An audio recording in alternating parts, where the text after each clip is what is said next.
the Car Show, the program that puts you in the driving seat of the best new and used cars, climbs aboard the coolest new bikes, and deals the hottest motoring gossip. This week, speed counts in our sports car special. Stay tuned. Coming up, what is that special magic about British sports cars that keeps them selling across the world? We find out how to hire a supercar for the day. We spend a day with the guy who looks after a rock star's car collection. And the fantastic MGB. We sort the rust from the chrome in our used buyer's guide. But first, this.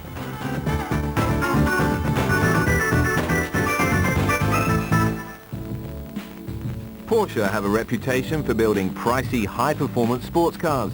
BMW are known for cocooning the well-to-do in solidly engineered, reassuringly expensive saloon cars. Now they're both after a new niche, the mid-range roadster. BMW have developed this, the Z3, their first mass-market sports car. Porsche, with a poor reputation at the mass end of the market, have a new entry-level car, the Boxster. Well, entry-level and mass-market are relative terms. The BMW Z3, seen here in a 2.8-litre guise, costs a solid £28,115. But then they have the cheek to ask £480 for a passenger airbag. The Boxster will leave an even bigger dent in your finances at 34 grand. Twin airbags come as standard though. The BMW has a front-engine 6-cylinder 2.8-litre power unit, familiar to anyone who's driven a 3 Series or 5 Series BM saloon. It's always been a great saloon car engine, but put it in a rear-wheel drive roadster with a sports car chassis, and for once you can push the engine to the full potential. The car's handling is predictable for all but the most foolhardy, and BM's anti-slip control means you won't flip the tail out round corners or overrun around corners. The Z3 rewards you with a deep-throated roar, the kind of sound which fits the car's hairy image with those bulging side skirts and fill-the-arch fat tyres. The vital statistics?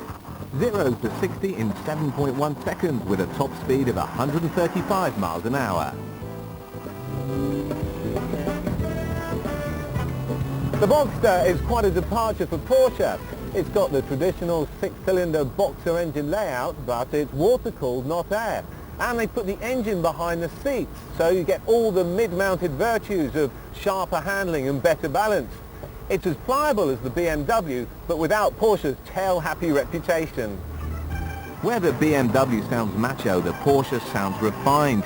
There's a non-committal burble around town, but as soon as you get above 5,000 revs, that becomes a wail. Never thrashy, never overstretched, just a pleasurable cracking on sort of sound. You'll reach the magic 60 in 6.9 seconds with a top speed of 140 miles an hour. Sensibly, the Porsche also has high-performance Formula One style brakes to bring the car from 60 to rest in 2.7 seconds. Then there's the difference in styling. The Z3 has a global appeal. It's built in America, not Bavaria, and BMW see their principal market being the US. There's little subtlety in the design. Its swoopy lines wrap around a long bonnet, raked windscreen and snubbed tail. Classic cues like these air intakes have been worked in to give the car a retro feel. But there's a little too much of the Batmobile in its image for my taste. It's all a bit phallic in its line and proportion. The Boxster is altogether a more European holistic design. It's as if Porsche have really tried to style a modern sports car, not simply update a classic. Side on, the car could be going in either direction, but it definitely has the edge over the BMW in its overall road presence. It's the same inside. The Boxster feels fresh and new. The instrument binnacle with the dials hanging in mid-air is truly appealing. The varying shapes and textures within the cockpit and straightforward leather-trimmed seats are all design features you'll revel in for years to come. In comparison, you feel a bit short-changed by the BMW. You feel as though you've seen it all before. It's got a clear, well-laid-out dash, but there's nothing that draws you in or fascinates. These seats are made out of fake hippo hide, and these dashes of chrome don't really smack of class, do they? Both these cars are good in the wet. There's no undue vibration through the hood, no drips or leaks. But cars like this were built for the sun, and when it comes out, you want to get the hood down as fast as possible. The Porsche gets its top down in a class-leading 12 seconds. The BMW is pretty snappy too, requiring only a little more push and pull before you get to the raise.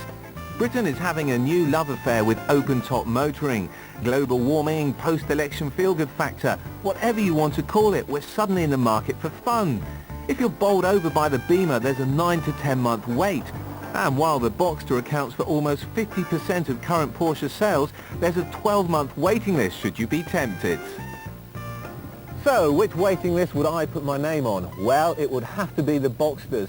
It's more expensive than the Z3, but it's worth every penny. Porsche have done a great job in taking all the good virtues from their desirable sports cars and putting them into this mid-priced, mid-powered package. The Z3 may be a good car, but it simply doesn't have the panache of a Porsche.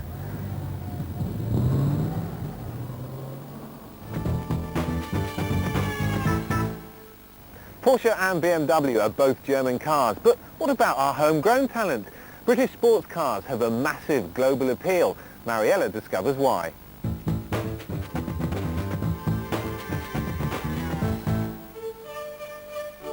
A million people work in the British car industry, yet almost all the biggest producers of cars, like Rover, are now owned by multinationals. It's getting harder and harder to find a genuinely British car. Unless, that is, you're a sports car fan. The British sports car is going through a renaissance in performance, design and sales. What makes a great British sports car British? I reckon it's something to do with that bulldog spirit. A bit of brawn, a bit of muscle. Not like these namby-pamby Italian jobs. British sports cars are crude and a bit backward. A bit like the House of Commons, really.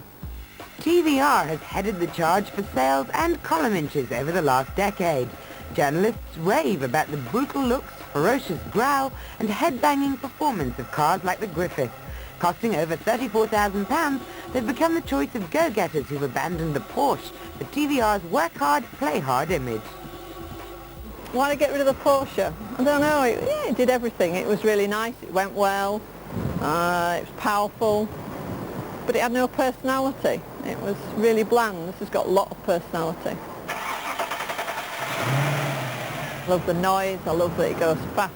I love the smell of the fiberglass and the leather. It's so sensuous and sexy. It's got a personality. He talks to me. About 2,200 RPM, he chatters away. When he wants to go fast, he sounds great, really growly. That's why it's called growly. And forget the boob job, forget the facelift. Buy yourself a Griff TVR 500. Pull more blokes and there's a nice shelf for your handbag. It's a remarkable turnaround for TVR. They've been in business since 1947 and have come back from the brink of bankruptcy twice. Now, producing cars like the Griffith, Chimera and Cervera, they're the second biggest all-British car maker in Britain. But you don't always get ahead by looking forward. The British love tradition, and nobody does it better than Morgan. In an age of mass production, their handcrafted, timber-framed drop-tops are an anachronism, but an anachronism with a 5-year waiting list. Our policy on Morgan is to evolve both the factory and the car rather than have a revolution. We've got a huge variety of skills here, and we do a lot of the training for those skills ourselves. The skills, say, of sheet metal work, woodwork to make the ash hardwood frame, trim to use the best quality Connolly leather. They're about having fun. They're about a car that you grow to love and it becomes rather family. This top-of-the-range Plus 8 has a fantastic 4.6-litre V8 engine and costs £36,000. The car looks classic, but has passed stringent safety and emissions regulations in America. Because of this, it's one of the few low-volume British sports cars able to capitalise on the export market. Around half the company's annual output of 472 cars goes overseas. Caterham are another company with a classic product, the Caterham 7. The car, made famous by the Prisoner TV series, was first manufactured by Lotus 40 years ago. Performance and handling are what people buy a Caterham for.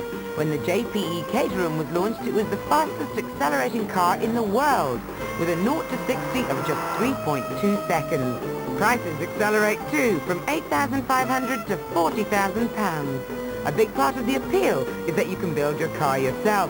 85% of Caterham fans get intimate with their car as they bolt it together. It's a cult car that spawned its own range of clothing and 7 related paraphernalia. If you can't afford the car, buy the t-shirt. Caterham are trying to move away from their slightly kit car image by launching the new Caterham 21. The car has had a mixed reaction, proving that buyers like their British sports cars to have history and a fairly classic look. They'll buy Japanese if they want something else. Prices range from £20,000 to £28,000. In world terms, the output of British sports car manufacturers is tiny, but with ever tighter environmental and safety legislation in Europe and the US, this could prove to be their salvation. If they sell below 1,000 units a year, they benefit from exemptions. So, staying small means they can continue to build the distinctive sports cars which have become the surprising star performers in Britain's increasingly faceless motor industry. After the break, we find out how to hire a supercar for the day. Meet the mechanic to Pink Floyd's drummer, Nick Mason. And give you some essential tips on buying a used MG. Don't go away.